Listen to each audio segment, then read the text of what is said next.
Dears, അസ്സലാമലൈക്കും. എല്ലാവർക്കും പ്രജിനസ് വേൾഡിൻ്റെ മറ്റൊരു വീഡിയോയിലോട്ട് സ്വാഗതം.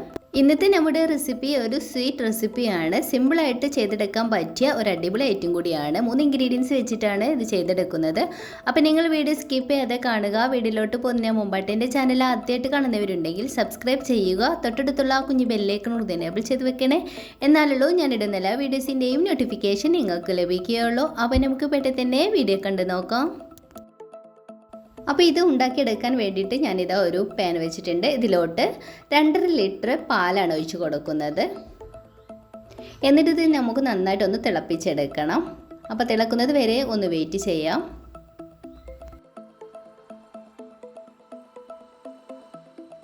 അപ്പോൾ ഇതാ നന്നായിട്ട് തിളച്ച് വന്നിട്ടുണ്ട്. ഇനി നമുക്ക് ഇതിലോട്ട് ഒരു 1.5 ടേബിൾ സ്പൂൺ വിനാഗിരി ഒഴിച്ച് കൊടുക്കാം. സുർക്ക,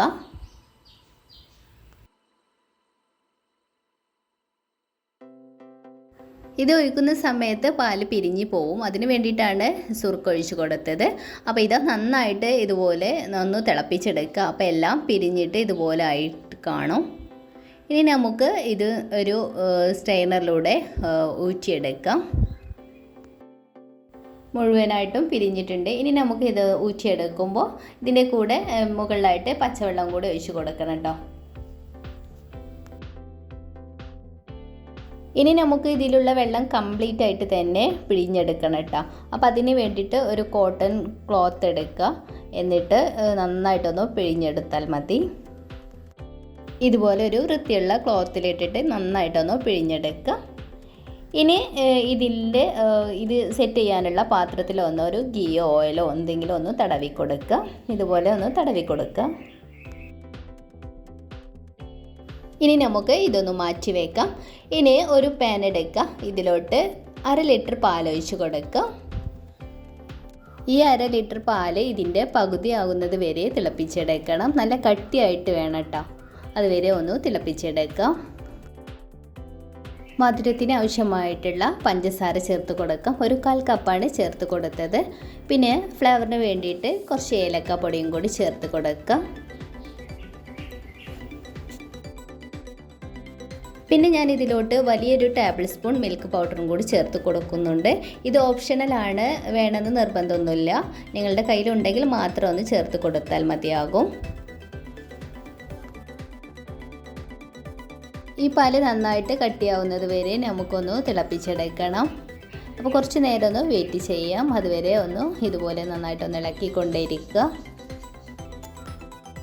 ഏകദേശം ഇത് കട്ടിയായി വരുന്നുണ്ട്.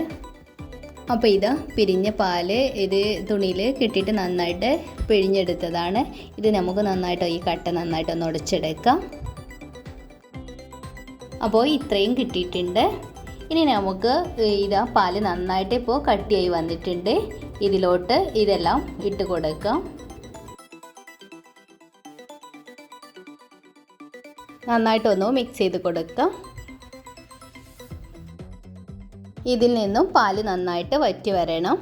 ഇത് പാനിൽ നിന്നും വേറിട്ട് വരുന്നത് വരെ നമുക്കിത് ഒന്ന് ചെറിയ തീയിലിട്ട് ഒന്ന് കുക്ക് ചെയ്തെടുക്കാം. ഇപ്പോൾ ഇതിൽ നിന്നും പാലൊക്കെ നന്നായിട്ട് വറ്റിയിട്ടുണ്ട്. പാനിൽ നിന്നും കിട്ടുന്നൊരു പരുവായിട്ടുണ്ട്. ഇനി നമുക്ക് ഇതൊരു പാത്രത്തിലോട്ട് മാറ്റാം. അപ്പോൾ ഞാൻ ഗീ തടവി വെച്ച പാത്രത്തിലോട്ട് മാറ്റി കൊടുക്കുന്നുണ്ട് ചൂടോട് കൂടി തന്നെ. എന്നിട്ട് ഇത് നന്നായിട്ട് ഇതുപോലെ ഒന്ന് പ്രസ് ചെയ്ത് കൊടുക്കാം. ഇനി നമുക്ക് ഇത് 1 മണിക്കൂറോളം ഫ്രിഡ്ജിൽ വെക്കണം. നന്നായിട്ടൊന്ന് തണുത്തതിന് ശേഷം കട്ട് ചെയ്തെടുക്കാം. അപ്പോൾ ഞാൻ ഇതിൻ്റെ മുകളിലായിട്ട് കുറച്ച് പിസ്തൊക്കെ വെച്ച് കൊടുക്കുന്നുണ്ട് ഒരു ഗാർണിഷിന് വേണ്ടിയിട്ട്. അപ്പോൾ നമ്മുടെ മിൽക്ക് വെച്ചിട്ടുള്ള സ്വീറ്റ് ഇവിടെ റെഡി ആയിട്ടുണ്ട്. ഞാനിവിടെ 1 മണിക്കൂർ വെച്ചിട്ടില്ല, 1/2 മണിക്കൂറോളം വെച്ചിട്ടുള്ളത് കൊണ്ട് ഇതുപോലെ പീസൊക്കെ എടുക്കാൻ കുറച്ച് റിസ്ക് ആയിരുന്നു കേട്ടോ. അപ്പോൾ നിങ്ങൾ 1 മണിക്കൂറെങ്കിലും ഫ്രിഡ്ജിൽ വെക്കാൻ നോക്കുക. അപ്പോൾ നിങ്ങൾ ഇത് ഒരു വട്ടമെങ്കിലും തീർച്ചയായിട്ടും ഒന്ന് ട്രൈ ചെയ്ത് നോക്കുക. കുട്ടികൾക്കൊക്കെ വളരെയധികം ഇഷ്ടപ്പെടുന്ന ഒരു സ്വീറ്റ് റെസിപ്പി തന്നെയാണ്.